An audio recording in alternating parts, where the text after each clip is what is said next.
Okay, let's discuss the Module 11, which is the privacy of communications or freedom of speech and information.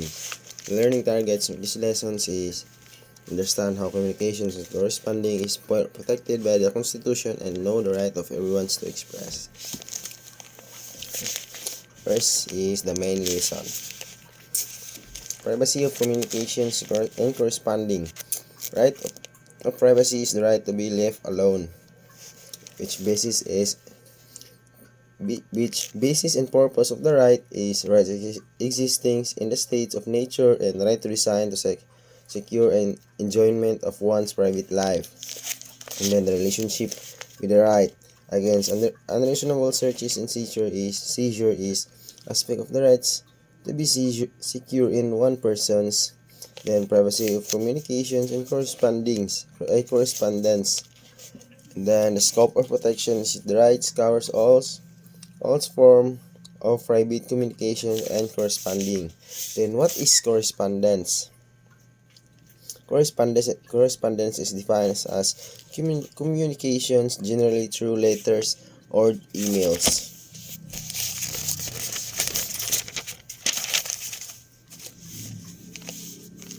And the next part is limitations on the right of privacy of communication.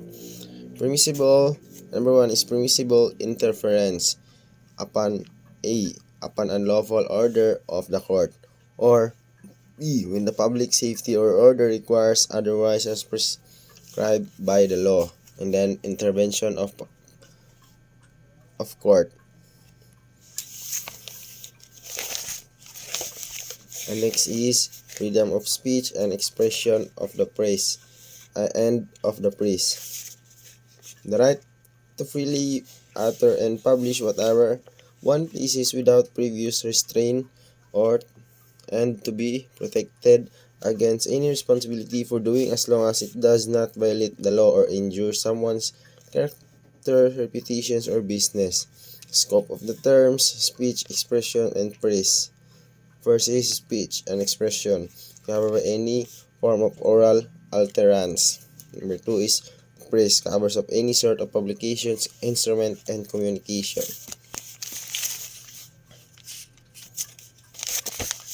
And there are the limitations of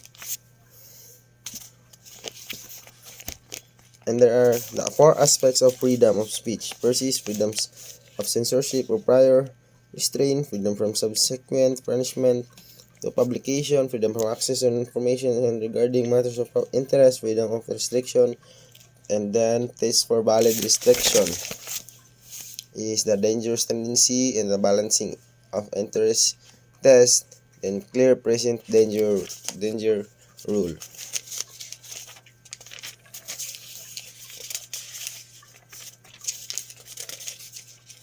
And next is Module 12, which is titled that right of the religions and right to association and just compensation.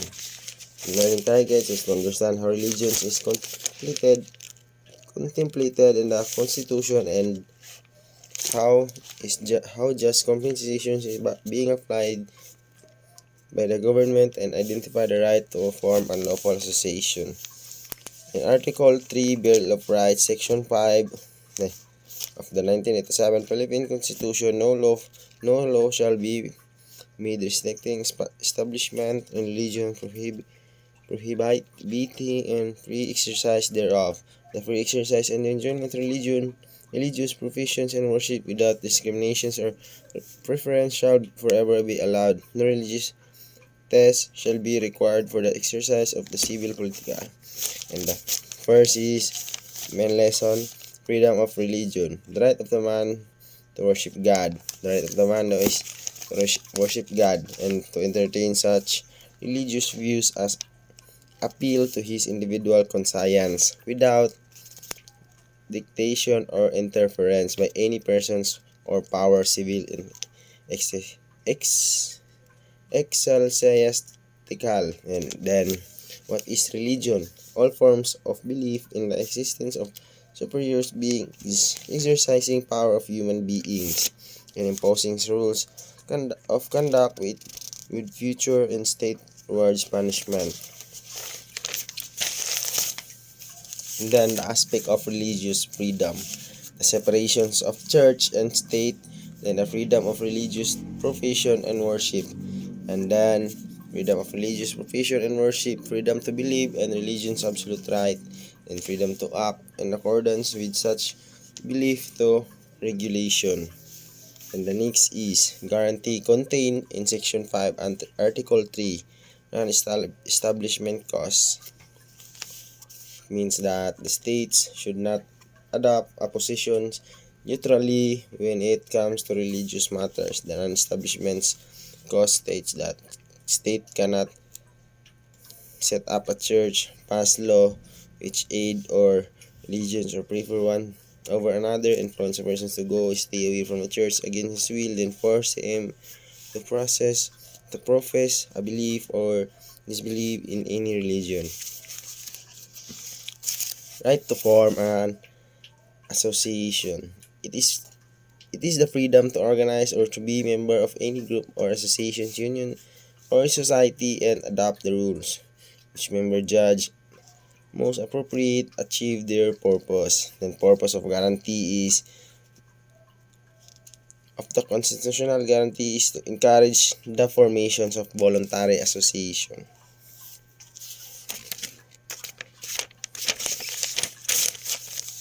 Then what is the eminent domain power of the government? Which is the power of it is the right and power of the states or of those whom the power has been lawfully delegated to private property for public use.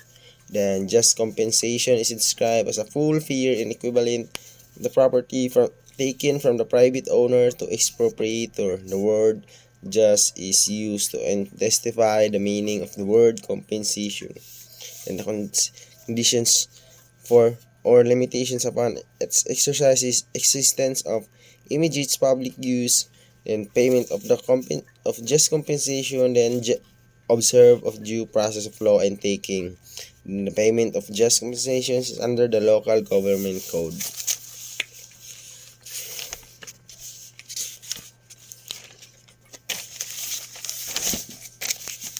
Next is Module 13, which is entitled Liberty of Abode, Obligations of Contrast, and Non-Imprisonment Clause. Learning target. Determine the limitations of the right to choose residence and the right to travel, and explain the right of persons as to free access clause of the Constitution, and understand how the obligations contrast is protected under the Constitution. Then the main lesson is liberty of abode and right to travel. It is the right of persons to have his home in whatever place chosen by him. It is the right of a person which is to choose a home or place which by him choosing. Then rights guaranteed, liberty of abode which is constitutional right. Then right to travel is the freedom of locomotion or movement in and out of the country. And then take note, a person's whose liberty of abode is violated may petition for writ of habeas corpus against another holding him in detention. Limitation of the liberty of abode. The liberty of abode and changing the same may be impaired upon lawful order of the court and within the limits prescribed by the law. And then limitations of the right to travel is the right to travel cannot be impaired except the interests of the national security, public safety, or public health as may be provided by the law. And then when the person is released on the bail. Then next is eviction and demolition. Eviction and demolitions as a practice shall be discouraged. However, may be allowed under the following situations. First is when the person is in entities occupy danger areas, when the government infrastructure project with available funding are about to implement subject. And then when there is a court order. Next is impairment clause or non-impairment of contrast. It is the law or duty which binds the parties to perform their agreements according to its terms or intent. And then scope of the terms, law and contract. The law, the enactment of which prohibited includes executive and administrative orders of the president. Then the contract is the obligation of which is secured against impairment under Constitution. Then what is contract?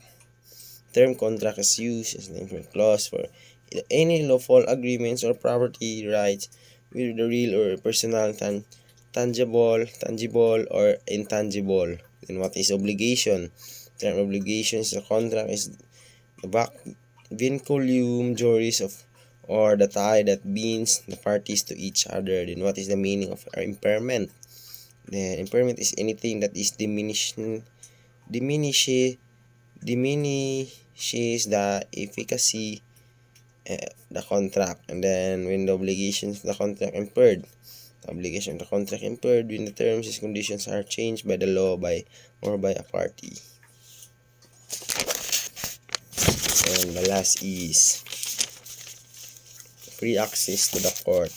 Article 10, the Universal Declarations of Human Rights, which stands for the first international act where it was predicted in a full assurance, the guarantee of recognitions. Human rights states the following is that everyone is entitled in full equality to appear in open court by an independent and impartial tribunal and the determination of his right and obligations of any criminal charge against him. That's all. Thank you.